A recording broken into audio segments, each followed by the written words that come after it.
ராசி மண்டலத்தில் இரண்டாவதாக இருக்கக்கூடிய ரிஷபராசி நேயர்களுக்கு அடுத்து வரக்கூடிய 25 நாட்கள், அதாவது இன்னும் கிட்டத்தட்ட 4-5 நாள் தாங்க இருக்குது. புதிய தமிழ் மாதமான ஆனி மாதம் பிறக்க போகுது.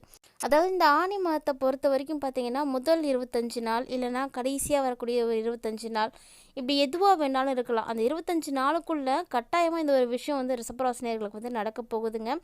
ஏன்னா உங்களுக்கு இனிமேட்டுக்கு நடக்கக்கூடிய விஷயங்கள் எல்லாமே நல்ல விஷயங்கள் தான். ஏன்னா கிரகங்கள் அத்தனையுமே உங்களுக்கு சாதகமாக தான் இருக்குது. அந்த வரிசையில் இந்த ஆனி மாதம் எப்படி இருக்க போகுது, அடுத்து வரக்கூடிய 25 நாட்கள் உங்களுக்கு என்ன மாதிரியான பலன்கள் எல்லாம் கிடைக்க போகுது, என்னென்ன அதிர்ஷ்டகரமான வாய்ப்புகள் எல்லாம் பெற போகிறீங்க அப்படின்றத பற்றி தான் இந்த பதிவில் நம்ம தெளிவாக பார்த்து தெரிஞ்சுக்க போகிறோம். வீடியோக்குள்ளே போகிறதுக்கு முன்னாடி நீங்கள் இன்னும் நம்ம சேனலை சப்ஸ்கிரைப் பண்ணாமல் இருக்கீங்க அப்படின்னா மறக்காமல் சேனலை சப்ஸ்கிரைப் பண்ணிக்கோங்க. கூடவே பக்கத்தில் இருக்கிற பெல் ஐக்கானையும் கிளிக் பண்ணிக்கோங்க. அப்போ தான் நாங்கள் போடக்கூடிய வீடியோக்கள் எல்லாமே உங்களுக்கு நோட்டிஃபிகேஷனாக உடனுக்குடன் வந்தடையும். நீங்களும் பார்த்து பயன்பெறலாம். வாங்க வீடியோக்குள்ளே போகலாம். ஆனி மாதம் பார்த்தீங்கன்னா விசுவாச வருடம் ஜூன் மாதம் 15ஆம் தேதி அன்றைக்கி பிறக்குதுங்க. ஸோ ஜூன் 15லேருந்து ஜூலை 16ஆம் தேதி வரைக்குமே ஆனி மாதம்தான். ஸோ ரிஷபராசி நேயர்களுக்கு இந்த இடைப்பட்ட காலகட்டங்களில் கிடைக்கக்கூடிய பல்வேறு விதமான அதிர்ஷ்டங்கள் பற்றியும் என்ன விஷயத்தில் கவனமாக இருக்கணும் அப்படின்றத பற்றியும் தான் தெரிஞ்சுக்க போகிறோம். உத்திராயணத்தினுடைய 6வது மாதம், அதாவது கடைசி மாதம் தான் இந்த ஆனி மாதம்னு சொல்லுவாங்க.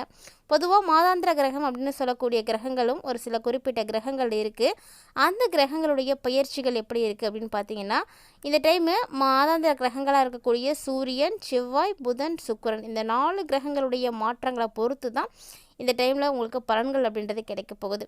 ஸோ பொதுவாக சூரியன் ஒரு ராசியில் இருந்து மற்றொரு ராசிக்கு போகக்கூடியதை வைத்து தான் தமிழ் மாதத்தை கணக்கீடு செய்வாங்க. ஸோ அப்படி பார்த்தீங்கன்னா இப்போ முதனத்துக்கு போக போகிறாரு. இந்த ஒரு தருணத்தில் உங்களுக்கு ஆனி மாதம் பிறக்குது. ஸோ இந்த ஆனி மாதம் மேசராசியில் சுக்கிரனும் முதனத்தில் புதனும் குரு பகவானும் இருக்கிறாங்க. சூரியனும் சேர்ந்து தான் இருக்கிறாங்க. இந்த 3 கிரகங்களுமே காணப்படக்கூடிய இந்த ஒரு தருணத்தில் சிம்மத்தில் பார்த்திங்கன்னா செவ்வாயும் கேதுவும் இருக்கிறாங்க. கும்பராசியில் சனி, ராகு இந்த 2 கிரகங்களும் இணைந்திருக்கு. மொத்தத்தில் இந்த ராகு கேதுவில் எல்லா கிரகங்களுமே அடங்கிட்டாங்க.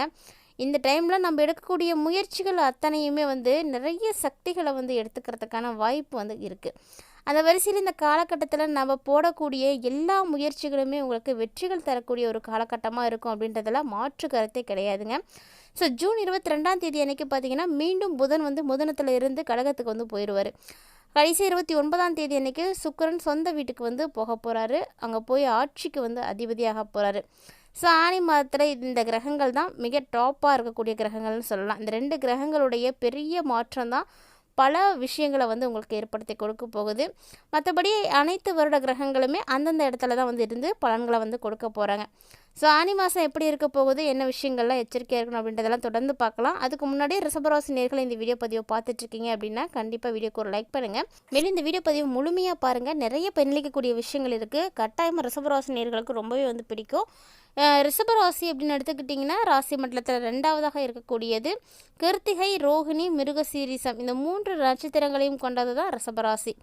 இவருடைய ராசி அதிபதி பார்த்திங்கன்னா சுக்கிரன். இந்த டைமில் உங்களுடைய ராசிநாதன் ராசிக்கு 12ஆவது இடத்துல இருக்க போகிறாருங்க.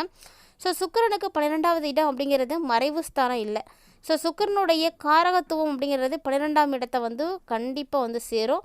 ஸோ இது பார்த்திங்கன்னா உங்களுக்கு மிகப்பெரிய அளவுக்கு ஏற்றத்தை கொடுக்கக்கூடிய ஒரு காலகட்டம் அப்படின்னு சொல்லலாம், உறுதியாக சொல்லலாம். நல்ல தூக்கம் கிடைக்குங்க. இது வரைக்கும் என்ன தான் உங்களுக்கு வேலைன்னு ஓடிட்டே இருந்தாலுமே கூட செத்த நேரம் அசந்து தூங்குறதுக்கு வாய்ப்பு கிடைச்சிருக்காது. ஆனால் இந்த டைமில் நல்ல தூக்கம் வரும். நல்ல தூக்கம் வரதுக்கான வாய்ப்பு கிடைக்கும். மேலும் பார்த்திங்கன்னா ஏதாவது ஒரு வகையில் உங்களுக்கு சுப செலவுகள் ஏற்படுறதுக்கு வாய்ப்பு இருக்குது. முன்னாடி சொன்ன மாதிரியே தான் இந்த ரிஷபராசி நேயர்களுக்கு பண வரவுக்கெல்லாம் எந்த பிரச்சனையும் கிடையாது. நம்ம ஒவ்வொரு பதிவிலும் சொல்லிகிட்டே தான் இருக்கும். இனி பார்த்திங்கன்னா ரிஷபராசி நேயர்களை கையிலே பிடிக்க முடியாதுங்க. எவ்வளோ பிரச்சனைகள் இருந்தாலும் சரி பண்ண முடியும். உங்களுக்கு பார்த்திங்கன்னா எல்லாத்தையும் அசால்ட்டாக செய்யக்கூடிய அளவுக்கு திறமை இருக்குது. பண வரவுக்கெல்லாம் பஞ்சமே இருக்காது. இனி பணத்துக்காக நீங்கள் எந்த வகையிலும் போராடவே மாட்டீங்க. ஏன்னா வர வேண்டிய பாக்கிகள் எங்கெங்கெல்லாம் உங்களுக்கு முடங்கி கிடக்குதோ அது எல்லாமே இப்போ உங்கள் கைக்கு சேர ஆரம்பிச்சிடும். வெளிநாடு போகணும் அதற்குரிய வாய்ப்புக்காக காத்துட்ருக்கக்கூடிய ரிஷபராசி நேயர்களாக இருந்தீங்க அப்படின்னா இந்த டைமில் உங்களுக்கு அதுக்கான வாய்ப்பெலாம் கிடைக்குங்க. நீங்கள் போயிட்டு வரதுக்கான சான்ஸ்லாம் நிறைய இருக்குது. ஏன்னா யோகம் உங்களுக்கு அப்படி தான் இருக்குது. ராசிக்கு 8ஆம் அதிபதியாக இருக்கக்கூடிய கிரகம் குரு உங்களுக்கு இப்போ பார்த்தீங்கன்னா 8ஆவது இடத்தையே பார்க்குறாரு. ஸோ இந்த காலகட்டத்தில் உங்களுக்கு சூப்பரான ஒரு பலன் இருக்குது. அதாவது ஜூன் 15லேருந்து ஜூலை 16ஆம் தேதி வரைக்குமே இந்த காலகட்டத்தில் உங்களுக்கு பார்த்தீங்கன்னா ஒரு ராசிக்கு 2வது இடத்துல வந்து இருக்கக்கூடிய நேரத்தில் தனக்காரகனாக இருக்கக்கூடிய குரு தனஸ்தானாதிபதியான புதனோடு வந்து சேர்ந்து இருக்கக்கூடிய நேரத்தில் உங்களுக்கு பண வருமானத்துக்கு கண்டிப்பாக பஞ்சமே இருக்காது. அதனால் கவலையே பட தேவையில்ல. வீடு மனை இதெல்லாம் வாங்கணும் அப்படின்ற யோகமும் வந்து இருக்குது. ஸோ உங்களுடைய பேச்சிலே பார்த்தீங்கன்னா ஒரு நல்ல இனிமையானது தெரிய ஆரம்பிச்சிடும், நளினமானது இருக்கும். ஸோ அடுத்தவங்களுக்கு நீங்கள் பேசுகிறதே வந்து ரொம்பவே பிடிக்கும். அது மட்டும் இல்லாமல் நீங்கள் எடுத்துக்கொண்ட காரியங்கள் எல்லாமே வந்து வெற்றிகளானது கிடைக்கிறதுக்கு சான்ஸ் நிறையவே இருக்குது.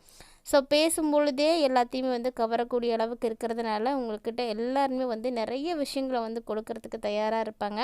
அந்த மாதிரி தான் அந்த டைமில் புதுசாக நீங்கள் வீடு மனை இதெல்லாம் வாங்கிறதுக்கான யோகம் வந்து உருவாகும்.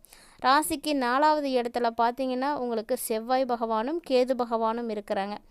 ஸோ 12ஆம் அதிபதியாக இருக்கக்கூடியவர் 4வது இடத்துல இருக்கிறாரு. அதனால் பழைய வீட்டை எதுவும் விற்கணும் அப்படின்னு ஆசைப்பட்றீங்க அப்படின்னா கண்டிப்பாக இந்த டைமில் அதை வந்து விற்கிறதுக்கு முயற்சி பண்ணுங்கள். ஏன்னா நல்ல விலைக்கு வந்து போகும்.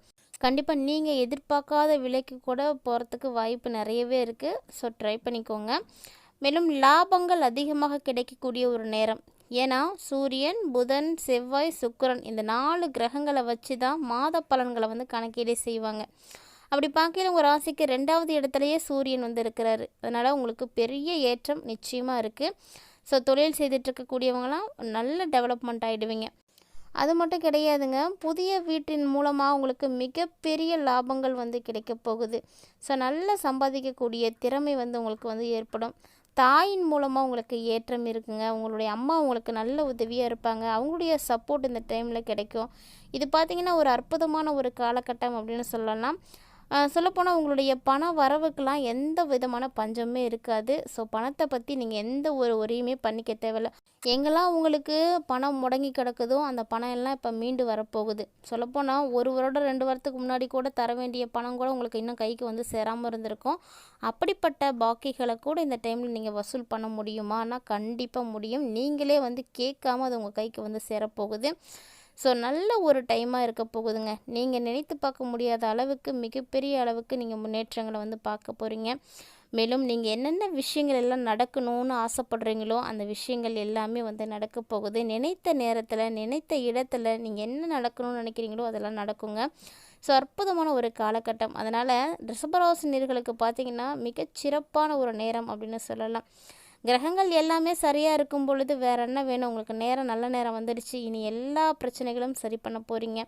அதுவும் கலைத்துறையில் இருக்கக்கூடியவர்களுக்கெல்லாம் பார்த்திங்கன்னா நிறைய ஒப்பந்தங்கள் வந்து கிடைக்கும். நிறைய கான்ட்ராக்டில் நீங்கள் எழுத்து பண்ணுவீங்க, சைன் பண்ணி நிறைய ஒப்பந்தங்களில் நிறைய படங்கள் நாடகங்கள் அப்படின்னு எல்லாத்துலேயும் நடிக்கிறதுக்கு வாய்ப்பு இருக்குது. உங்களுக்கு என்னென்ன விஷயங்கள் தேவையானதாக இருக்கோ அது எல்லாத்தையும் உங்களால் வந்து பெற முடியும்.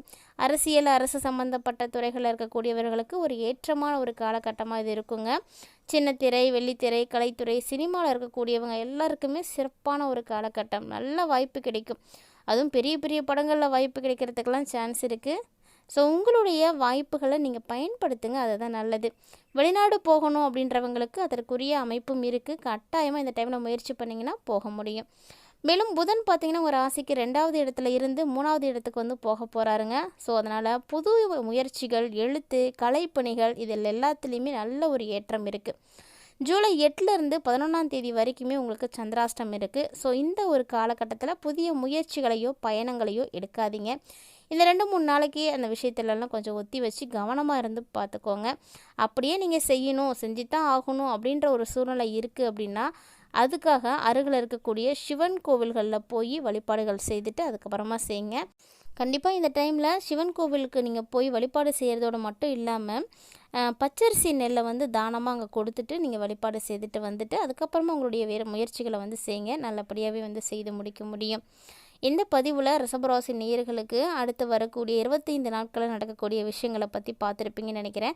ஸோ இந்த 25 நாளுமே உங்களுக்கு சிறப்பாக தாங்க இருக்குது. நீங்கள் பயப்படுற அளவுக்குலாம் ஒன்றுமே கிடையாது.